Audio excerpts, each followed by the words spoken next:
On est en Bretagne, hein, c'est-à-dire que la parole, elle vaut quelque chose. Je ne vais pas vous raconter la messe, c'est-à-dire qu'on dit ce qu'on fait, on fait ce qu'on dit. Un parent de l'association qui a besoin de réseau, de connexion sur mon réseau, pour un stage, pour un emploi, pour une formation, je serai là pour ça.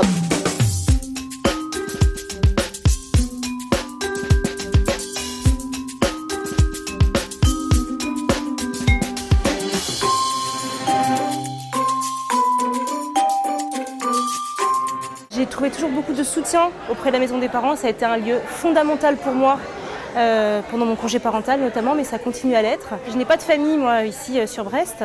Et donc quand vous êtes à la maison en train de vous occuper d'un enfant toute la journée, vous n'êtes plus dans le travail et donc vous vous retrouvez complètement exclu de la société en fait. Et le fait de venir à la maison des parents, au-delà de l'accueil qui est réservé, des conseils qu'on peut trouver, de l'écoute qu'on peut trouver, c'est aussi tout simplement renouer avec la société. Je suis ravie d'inaugurer ce premier espace dédié à The Human Safety Net. Je voudrais remercier bien sûr la sauvegarde de l'enfance du Finistère de nous accueillir aujourd'hui. C'est un lieu convivial où je ne me sens pas jugée, où je viens, si ça ne va pas, je repars et j'ai le sourire. On discute, on échange, voilà, on prend du temps avec nos enfants aussi.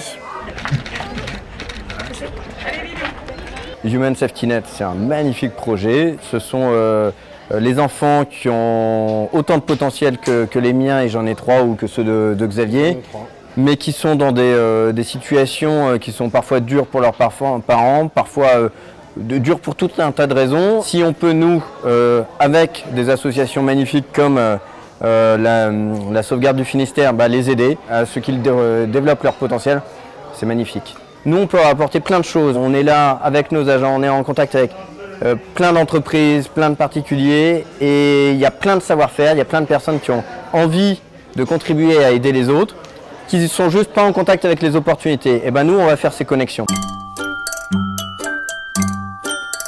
L'accueil qu'on réserve à Generali et à sa fondation The Human Safety Net est forcément un bon accueil. Quand je discute notamment avec Xavier Bourris au niveau de Brest, moi je sens quelqu'un d'engagé et profondément humain et qui a aussi envie d'être sur un autre champ que juste sur un champ entrepreneurial, même si on sent bien qu'il y a des connexions à faire et qui ne sont pas inintéressantes. On va apprendre en marchant. Sur leurs besoins, sur ce qu'on va pouvoir apporter. Ce sont deux mondes qui ne se parlent pas d'habitude, et aujourd'hui, moi je vais venir avec un monde de l'entreprise, avec un réseau d'entrepreneurs, et c'est collectivement qu'on arrivera à monter cette chaîne de The Human Safety Net qui est extrêmement importante, mais c'est une chaîne. Tout seul je ne ferais rien, sans Generali je ne le faisais pas. Pourquoi est-ce que l'argent serait notre seule valeur? Pourquoi est-ce qu'on courrait encore plus après de l'argent, alors que finalement de l'argent utilisé, bien utilisé, il y a des dispositifs qui viennent accompagner ce type de montage. Ça, c'est un vrai moteur, ça a du sens.